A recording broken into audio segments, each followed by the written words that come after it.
Hob is like Zelda, the older Zeldas, or a newer one if you've played A Link Between Worlds. So it's more like this than it is like this. I was very excited when I saw a trailer for Hob because I've been wondering for a while now, why don't more smaller developers try to make a game like the top-down Zelda titles? They're a favorite for many people, a bunch of us grew up adoring them. I played A Link to the Past to death as a kid, and yet that type of game has been relatively untouched in the indie scene while we get platformer after platformer. So along comes Hob, which might help answer that question, but it's more likely to lead to even more questions. Before we dig in with spoilers, I think it's proper to show you all just how much this game really is like Zelda. Just in case you missed its release in September, you might really enjoy this game despite its many problems. You have a sword and a shield, you can use both during combat, you run around enemies and wait for openings while fighting. Clearing some rooms of enemies will trigger the opening of the way forward. Otherwise, you're looking for switches and levers to pull, puzzles to solve, and some light platforming with a jump command that's a little like a top-down version of some of the stuff from the 3D Zeldas, although it's not an auto jump, you're in control of it. There are even many blocks to find and push around to make a path forward, some of them are even stuck on tracks. In these ways, it's like Zelda. In every other way, Hob is its own game with its own sense of identity. In part, this is great. There are some really good ideas in this game that are worth seeing. The rest, however, feels like they were included out of obligation and weren't given enough attention. And even those are separate from what I think is Hob's biggest, most glaring problem. There will be spoilers from here. Also, here's a brief reminder that I've begun streaming on Twitch. I'm doing a longer stream for Neo's PC release right now. There should be a link below. One half of Hob is wonderful, and I don't use that word as a lazy synonym for good or great. I truly mean that it's full of wonder. This is found in Hob's level and world design, although it also overlaps with visuals and some moments in gameplay as well. You play as a little hooded half-person, half-machine, a mix that matches most of the world that the game takes place in. Initially, this may appear like a tired, overused setting. It's a place that has long ago fallen to ruin. Some battle has been fought and lost, some corruption has taken hold of it. You wander around this forgotten world and slowly peel away at what's happened. Parts of it wake up as you do so. This should all sound really familiar if you've been playing games recently. What sets Hob apart is that you are no mere bystander wanderer, limited only to watching as you move through this lost world. Whereas you do cause changes and remove some threats in games like Dark Souls and Hollow Knight, two of many games that have settings like this, your actions do little to directly improve the state of the world immediately after you achieve your goals. In fact, it's questionable if your success will change anything at all at the end. Hob, on the other hand, is an extreme version of the changes you can cause in Ori and the Blind Forest. It's a lot more holistic in approach. In Hob's world, parts of the land have been quaked out of alignment. The landscape is like a set of broken stairs, and this is something that you fix as you journey through the game. Same for fixing the world's main power generator and then restoring those lines of power to every place. The rivers are all dried out, and sure enough, you'll be reconnecting them to the main water reservoir. Even that overused alien infestation type of corruption can be purged and removed from the map. There are a few things that I'd like to make clear here if you haven't played the game before we continue. None of what I just described is limited to just one area, nor is it simply cosmetic. You unlock access to new parts of the world with each part of it that you restore. While many of these stages of repairing start in one place, they then have to be continued in every major part of the game. View it like this. The world is sick and damaged. You fix its broken skeleton, the individual plates that each area sits on top of, and then reconnect water and power like you're replenishing the dried up arteries of the land. Then cleanse the diseased tumors that must have caused all the trouble to begin with. It's a tangled mess of machine and flesh that you set right.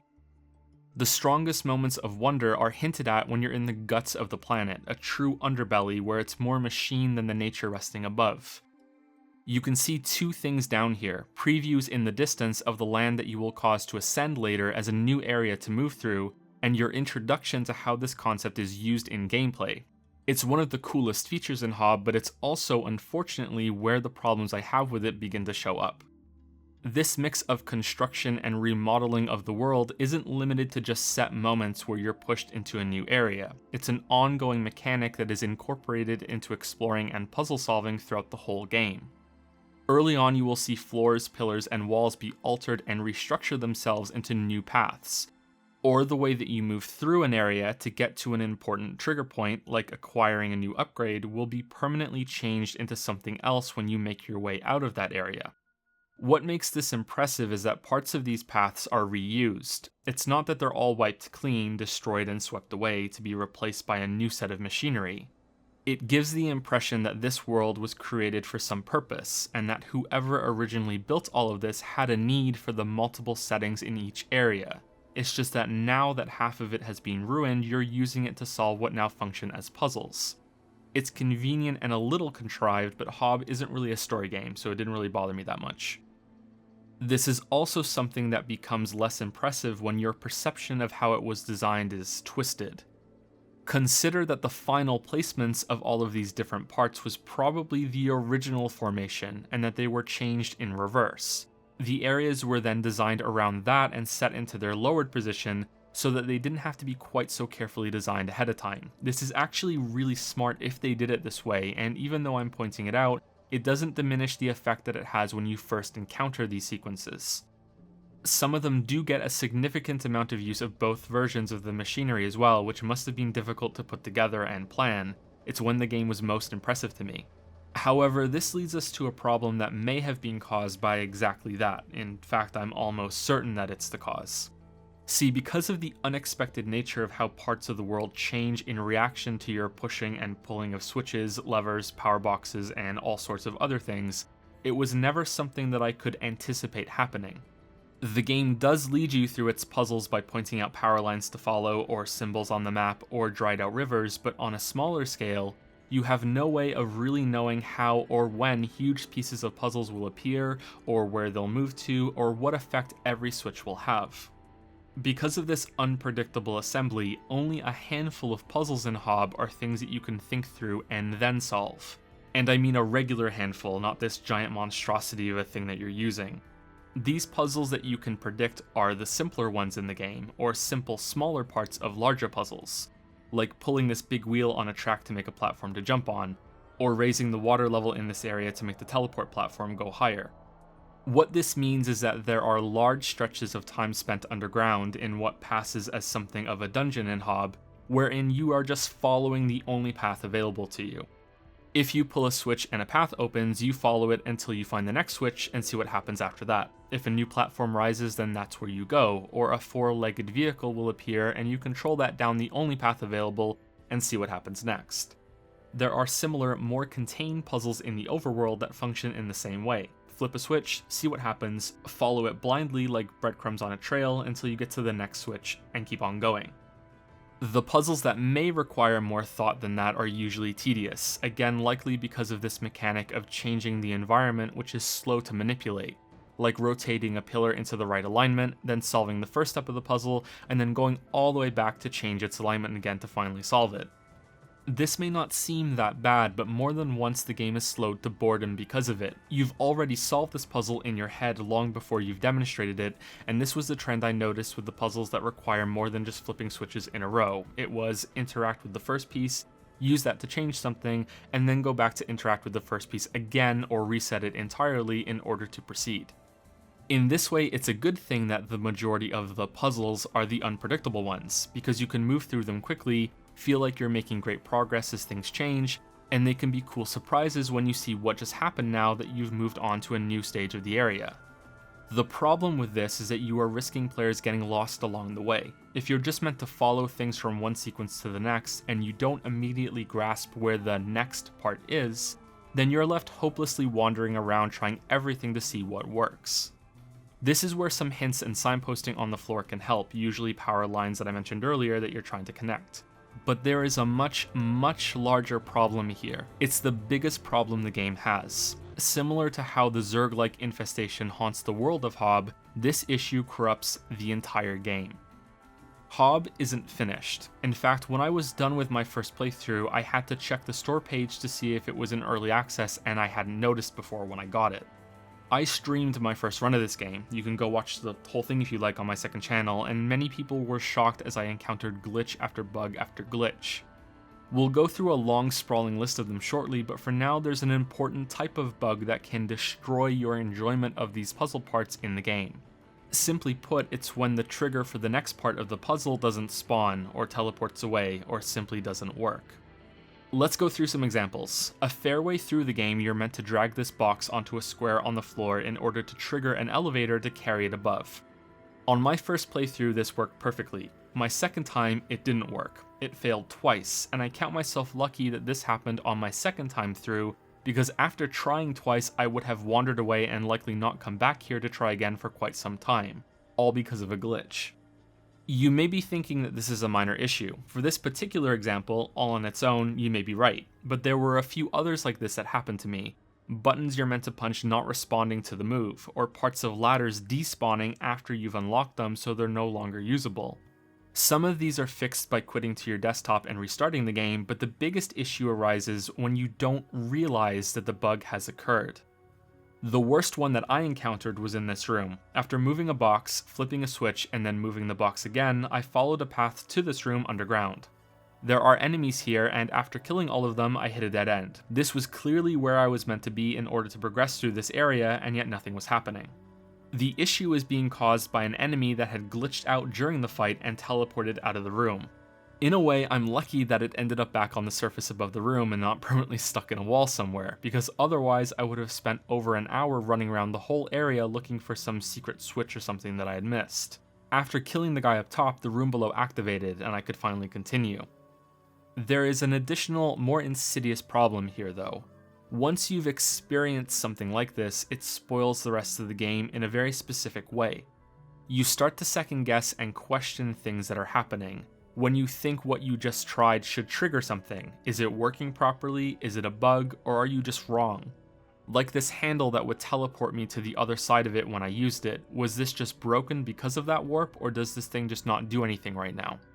This is why bugs are so bad, and while they may be funny and entertaining on a case-by-case basis, they can never be considered a positive like I've seen some reviewers claim, especially when a game is like Hob and brimming with so many of them. Like this giant shark monster, which tries to kill you when you're in the water reservoir, that decided to follow me through the sky and make flybys for a while after I left the area. Luckily it couldn't deal damage and I could just watch it do its thing through the air. Just like a bunch of other enemies that glitched out, becoming incorporeal statues instead of fighting, they were weird decorations that I couldn't kill. Not that they're guaranteed to work even when this does happen, since sometimes enemy attacks would just not deal damage when they hit me, which might be balanced after all since it also happened to me when fighting them, especially when trying to use the power punch ability. An enemy that glitched to stay alive in the final fight in the game hit me during a cinematic that played, and this enemy here decided to somehow be capable of tanking 10 times as many hits as normal before dying, maybe because it got half stuck in a wall. Even fall damage isn't spared from this type of problem. Sometimes a fall would kill me when it shouldn't. One time a fall that should cause me to explode wouldn't trigger, but then the game would decide to kill me anyway by just teleporting me back to the respawn capsule without showing a death or a life lost or anything. But hey, at least that's not as bad as the time that I died and only the camera was sent back to the very beginning of the game. It was linked to my movements where the respawn capsule was further into the game, which made it very confusing before I was forced to close the game and relaunch it. Other weird things in the world were models vanishing when I was standing in certain areas. Leaving the area and coming back wouldn't fix this, only a full restart would. Grass would sometimes respawn when I sliced at it with my sword, probably meaning that the fresh grass had already regrown but simply wasn't showing until I attacked.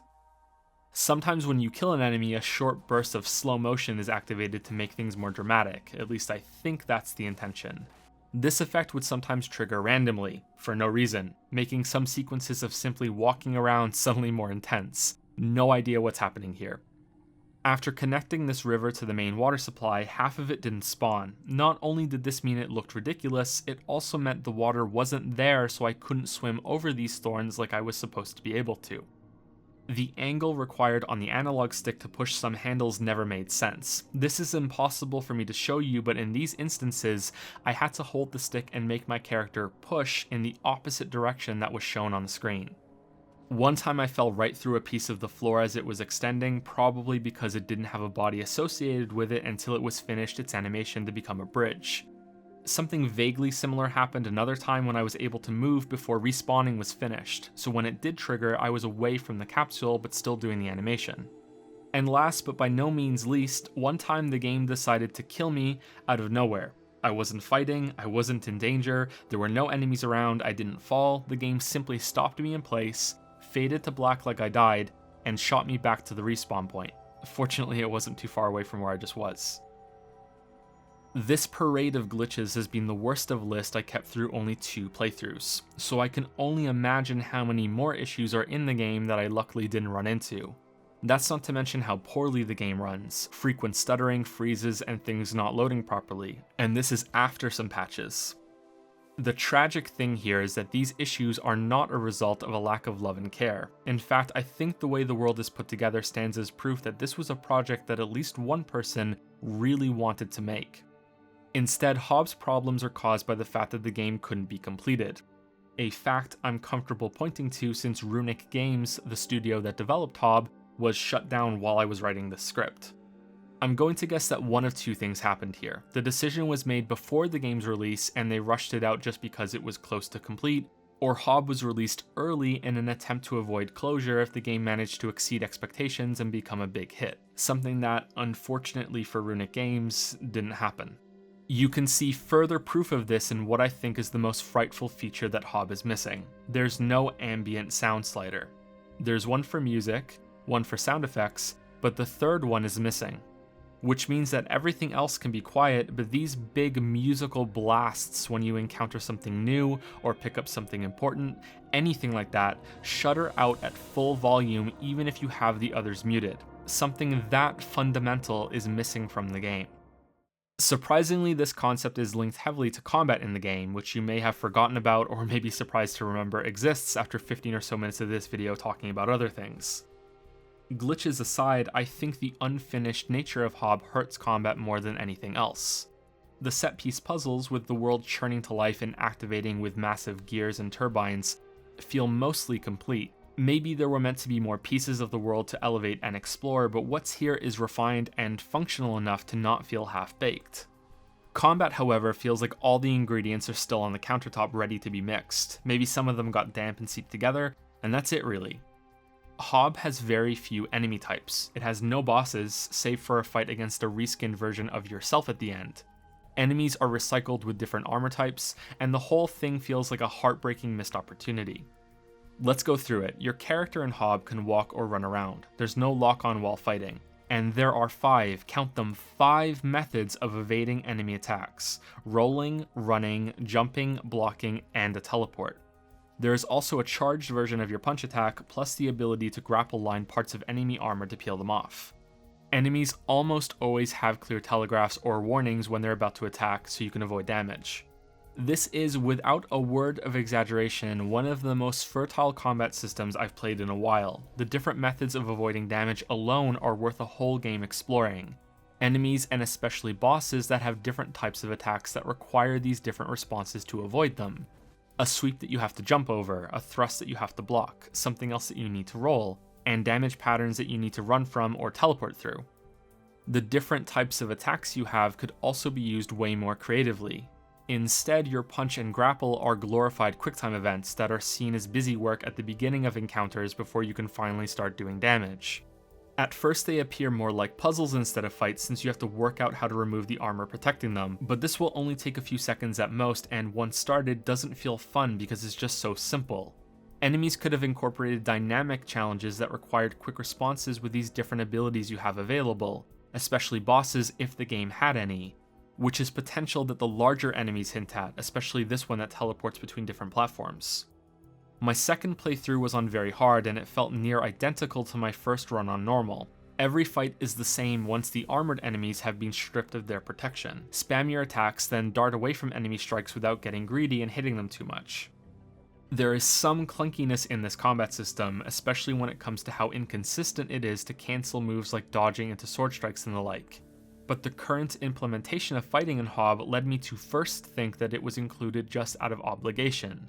Games like this have combat, therefore Hob should have some combat too.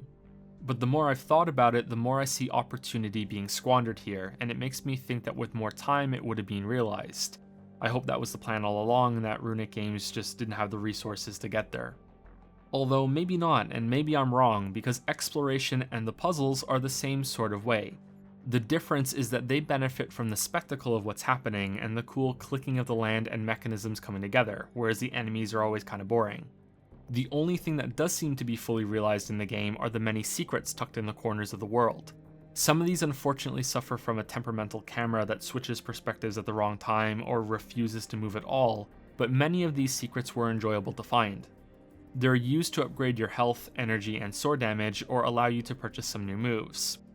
This is a strange decision considering that none of the enemy encounters ever require this, and that nothing ever demands more than spamming attacks and dodging away from their counterattacks, including the last boss, with its horde of strange clipping minions. Nothing needs more than this from you in order to beat it. That final fight is also when some of the story clicks into place. I don't think it's worth discussing in detail, but I'd like to at least mention it. Hob's world, from what I can understand, has been corrupted by some sort of alien or foreign presence that has arrived unintentionally. This queen of the infestation is nothing like the monsters she has spawned throughout the land, and from her willingness to draw her corruption out of you at the end here, I wonder if she's just a victim of circumstance and doesn't realize what she's done. Hob has many different factions. There's the people that your character represents that only emerge at the end of the game. Then there are the machines that I assume these people built, the alien corruption, and the way I interpret it, their trapped queen, and finally the forest sprites that I view as the nature of the world representing itself to fight back against the corruption, some of them unsuccessfully. I don't know where the teeth monsters fit into this, but maybe they're just not that important. It's a world where coexistence can sadly not succeed. Your choice at the end leads to either a resolution, or the robot you meet at the beginning of the game repeating the cycle by opening another door to find another like you.